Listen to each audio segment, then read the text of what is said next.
Olá pessoal, hoje vamos falar sobre reforma. Seguindo as dicas desse vídeo, você vai criar coragem para fazer aquela tão sonhada reforma. Vamos te explicar como reformar a casa sem gastar muito e sem estourar o orçamento. Mas antes, aproveita e te inscreve aqui no nosso canal para não perder o nosso conteúdo.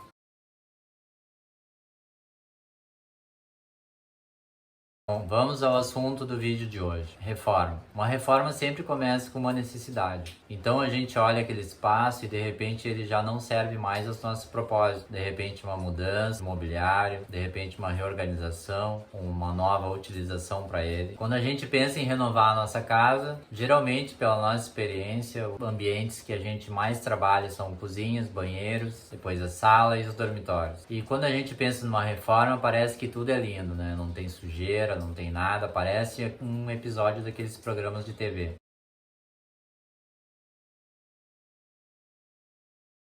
Mas aí a gente recorda daquela sujeira, do barulho, de ter que sair de casa, às vezes ir para um hotel. Então, o passo número 1 para uma reforma com menos transtornos é o planejamento. Um bom planejamento evita muitos problemas futuros. Primeira parte, a gente pode juntar todos aqueles elementos necessários para compor aquele ambiente ou aqueles ambientes que a gente deseja reformar. Então, a gente pode pegar imagens de lojas, de sites, de revistas e a gente guarda tudo isso numa pasta no computador ou no celular, onde vão ficar armazenados aqueles itens ou o estilo que a gente deseja colocar no ambiente. A gente tem que definir o escopo da obra, ou seja, o que é isso? O escopo da obra seria o que a gente quer fazer em cada ambiente para reformar. Quais itens a gente deseja mudar, quais itens a gente está vendo que não funcionam mais e quais itens que estão em falta para o nosso uso. Feito isso, a gente tem que definir uma ordem de prioridades, ou seja, quais ambientes são os mais importantes, aqueles que eu preciso mais, aqueles que me fazem mais falta. Então, a gente trabalhando com prioridades, a gente consegue destinar o orçamento e fazer um planejamento, organização baseado nele. Às vezes a gente não tem o dinheiro para fazer a reforma inteira, então a gente define a prioridade, por quê? Porque aí a gente consegue, com o orçamento que temos, ir reformando cada ambiente à medida em que temos orçamento para fazê-lo. Porque a gente tem que se lembrar que o melhor ambiente é aquele que é útil e confortável para todos os membros da casa. É muito importante, é muito legal também a gente reunir toda a família para saber as expectativas que cada um tem para aquele ambiente, ou seja, o que cada um gostaria se reformarmos aquele ambiente, o que cada um gostaria que fosse legal ter, que fosse possível tirar, que fosse melhor não ter mais, alguma coisa que está faltando, que a família sente falta naquele ambiente. Às vezes é espaço, às vezes é organização, às vezes são itens, às vezes são eletrodomésticos, no caso da cozinha, é um móvel planejado. Então, depois dessa primeira parte de definição das prioridades e necessidades, vamos para a parte do projeto. Então, na parte do projeto, você precisa contratar um profissional que tem experiência para que ele possa organizar os espaços para você e definir conjuntamente quais são os materiais e acabamentos que precisam no local. Quando se contrata um profissional como um arquiteto, como o nosso escritório, você não precisa ter medo de perguntar, de ficar com dúvidas. É exatamente para isso que o profissional está aqui. Então, o profissional, o arquiteto, no caso, ele está aqui para ajudar você a transformar aquele sonho, aquela ideia em realidade. Então nunca tenha medo de perguntar, de dar a sua opinião, a opinião de outros membros da família. Às vezes parece que uma coisa é bobagem, mas de repente lá no fim ela vai influenciar bastante. Por que o projeto é tão importante? Porque então um projeto bem feito, ele elimina a grande maioria de todos os problemas que se tem quando se faz uma reforma. Um projeto bem pensado, discutido, trabalhado e pode gerar uma grande economia de até 30% em todos os custos estimados. Então, uma coisa importante a fazer, principalmente quando a gente mora em prédio, é a gente pesquisar junto ao administrador ou junto à construtora as plantas do apartamento ou outros apartamentos no mesmo prédio que foram reformados para a gente ver possibilidades, ideias que a gente possa tirar em paredes que possam ser retiradas ou não, então a gente já pode saber aonde mexer. Isso também agiliza o processo de projeto. Então, escolha da mão de obra, esse é outro passo muito importante, porque antes de contratar uma mão de obra, a gente tem que ter uma indicação, a gente tem que ir lá e visitar alguma obra que essa equipe fez, para a gente ter certeza de que o trabalho deles possa ser aquele que vai nos agradar, que não possa gerar algum problema na nossa própria obra. Então, se a mão de obra for boa, a gente não vai ter que se preocupar com aquele custo que sempre tem de retrabalho, ou seja, às vezes constrói uma parte, faz um pedaço e é obrigado a quebrar e fazer de novo. Na grande maioria das vezes, aquele que nos dá o orçamento mais baixo não tem a melhor qualidade. A gente tem que sempre cuidar isso, olhando as obras que a equipe já fez, para que a gente possa agregar qualidade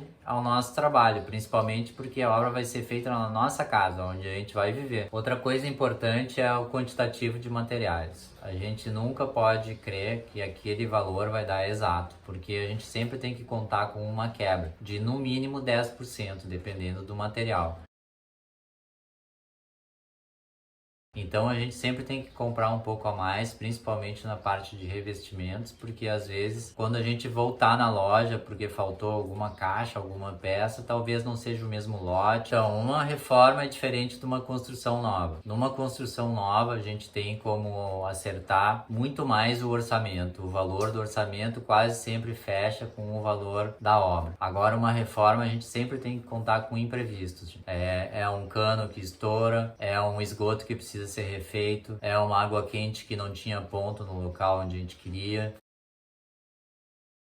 Então, esses imprevistos que sempre tem uma reforma, a gente tem que adicionar no mínimo 10% ao valor que a gente pensou em gastar. Também hoje, com a planilha do Excel, a gente consegue fazer um cronograma de obra bem específico, conversando principalmente com o pessoal que vai fazer a obra, o pessoal da mão de obra. A gente consegue montar um cronograma com as etapas para a gente se programar quantas semanas vão durar, aonde eu tenho que desembolsar tal valor para comprar o revestimento, para comprar tal material, para a gente saber quando tal material deve estar na obra, como por exemplo uma torneira, como por exemplo os armários de cozinha, os armários de banheiro, os granitos. Com um cronograma bem feito, a gente sabe aonde tem que desembolsar o dinheiro e como vai andar a nossa obra e poder prever com mais precisão o término da obra. Aqui embaixo na descrição do vídeo deixaremos um cronograma de obra que vocês vão poder utilizar na obra de vocês, de graça. Então, às vezes quando a gente vai fazer uma reforma, a gente acha que chamando simplesmente ali o pedreiro, o amigo da minha tia, que já construiu para ela, a gente vai conseguir fazer um negócio super legal porque a gente pensou em economizar o dinheiro do arquiteto ou do engenheiro.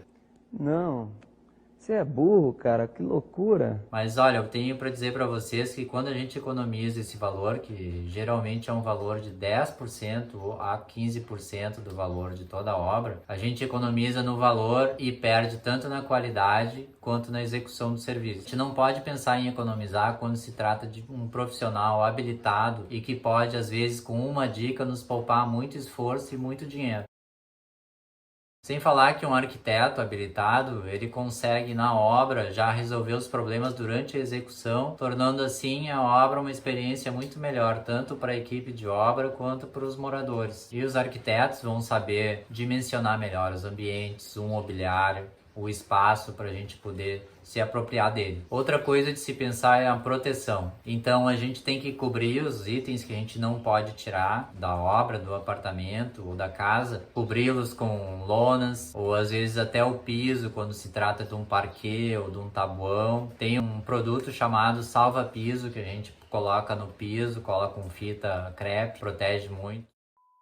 Compra dos materiais. Uma coisa que a gente sempre tem que pensar quando vai fazer uma obra é em não deixar a equipe de obra parada, ou seja, faltar o material para que eles possam executar a obra. Então, a gente tem que se planejar antes, a gente tem que comprar os itens, nós temos que saber os itens que a equipe vai precisar naquela semana e já providenciar a entrega ou programar a entrega com uma loja de material de construção, por exemplo, para que seja entregue naquela semana antes de começar o serviço. O ideal, por exemplo, em caso de revestimento, cimentos, granitos, torneiras, e a gente vê a disponibilidade de pronta entrega e encomendar o mais cedo possível e já programar a equipe de obra para aquelas datas em que o produto vai realmente estar lá. Acompanhamento de obra é super importante. Na hora de fazer um contrato, contratar o profissional que vai fazer o projeto, é bom saber se ele faz o acompanhamento da obra, se ele visita a obra periodicamente para ver se está tudo ok, se está tudo andando conforme o projeto que foi feito. Isso evita muitos erros, retrabalho e problemas advindos da falta de observação dos itens do projeto. Então faça um monitoramento das etapas. Com esse cronograma que foi feito lá no início, junto do projeto, a gente pode monitorar o andamento da obra, se a obra está atrasada, se a obra está adiantada, se a obra está seguindo o cronograma. Então, quando a obra está atrasada, a gente tem que se preocupar. A gente tem que ir lá, conversar com o pessoal da obra, ver o que está acontecendo, o que pode ser feito para agilizar o processo. E se a gente não tem o cronograma de obra, a gente não sabe o que está acontecendo, o que teria que estar sendo construído ou feito ou montado naquela semana, naquele dia. A contratação do arquiteto para monitorar a obra é muito tranquilo, só pagar. Então, fotografe sempre a sua obra, principalmente os encanamentos ou tubulações que ficam sob o piso ou na parede, para depois a gente saber aonde estão passando. É bom registrar todas as etapas da obra, desde quando começou, parte que foi quebrada, retirada, durante todas as etapas a gente fazendo esse registro fotográfico, depois a gente tem um bom material sobre a obra. Então, super importante saber onde estão as tubulações, os encanamentos, para que a gente não coloque um quadro e fure um cano. Quanto a itens de decoração, deixe para comprá-los depois da obra estar quase concluída, jamais para o final, porque aí a gente tem uma noção exata realmente dos tamanhos, do que a gente precisa, do que vai colocar, onde, do que ficaria bem em tal lugar. Consulte o profissional, porque ele também vai te ajudar nisso. Antes de voltar a ocupar o imóvel, é super importante fazer uma revisão total dos itens que continham a reforma, para saber se foi tudo feito, para ver se não tem nenhum problema que precisa ser reparado antes de você voltar para casa ou para o apartamento. Porque quando a gente está morando na casa e a reforma continua, é um Deus nos acuda. Essa revisão final também serve para a gente verificar todos os itens que a gente contratou, todas as etapas, se foram concluídas, se foram terminadas. Então, após a obra, chega aquela hora da decoração, dos pequenos detalhes, aqueles itens que a gente quer colocar para deixar o ambiente mais com a nossa cara, com o nosso jeito, com o jeito da família. Então, daí a gente pode escolher os quadros, espelhos, todas essas coisas, flores, tudo. Mas a gente sempre tem que se lembrar que menos é mais. Então, a gente tem aqui um vídeo no canal sobre minimalismo e sustentabilidade. Dá uma olhada nele que tem várias dicas legais lá. Então sempre que a gente vai partir para essa parte de decoração, a gente tem que pensar na harmonia, na identidade desses objetos, quais significados esses objetos têm para nós, para que eles também combinem com o projeto arquitetônico e do mobiliário que a gente escolheu e projetou. A gente tem que lembrar, se a gente contratou um projeto, se a gente discutiu bastante ele com o profissional e se a gente gostou do projeto, a gente tem que sempre manter aquela harmonia, porque o projeto ele tende a ser harmônico em todos os seus itens, tanto mobiliário, quanto cores, quanto decoração. Então agora que o projeto já está quase concluído, chegou aquela hora de reutilizar, reciclar, doar. Então a gente pode fazer um apanhado geral em todos aqueles itens que sobraram, que não são mais úteis, que não fazem mais parte habitual da família. Então a gente pode usar esse trio, reciclar, reusar, doar, para dar uma destinação adequada a esses objetos. É bom sempre guardar em algum lugar, por exemplo na garagem, algumas peças dos revestimentos que a gente usou, porque às vezes se precisa quebrar um para fazer alguma reforma, às vezes algum cano dá algum problema. Então é sempre bom a gente pensar em guardar algumas peças de revestimentos que sobraram. Também guardar um pouco de tinta para aquela cor. Se tiver que fazer algum retoque na parede, é bom sempre guardar um pouquinho da tinta, principalmente se ela for colorida. Apesar das tintas terem ali uma data de validade, por experiência própria, eu sei que elas duram muito tempo. Então, ao invés de jogar fora, porque você viu ali que vence no ano que vem, guarda um pouquinho da tinta, de repente você vai precisar, e ao invés de ter que comprar 1 litro inteiro novo, você já tem ali um pouquinho que você vai precisar. Então, agora que terminou a reforma, você já fez a decoração, agora tá na hora de curtir aquele espaço, aproveitar, se apropriar dele, para que a família possa ser feliz, porque afinal de contas é isso que a gente faz, a gente reforma a casa para melhorá-la, para que os espaços sejam mais agradáveis para todos. Então vamos lá, vamos curtir o espaço, se apropriar dele, usar ele, vamos utilizar ele com todo prazer. Espero que vocês tenham gostado desse vídeo. Se gostou, por favor, se inscreva aqui no nosso canal para continuar acompanhando o nosso conteúdo. Faça um comentário aqui abaixo, que isso nos ajuda bastante. Você tem algum ambiente da sua casa que deseja reformar, também coloque aqui, faça um comentário. Se você teve algum problema com alguma reforma, também comente aqui para a gente saber. Obrigado!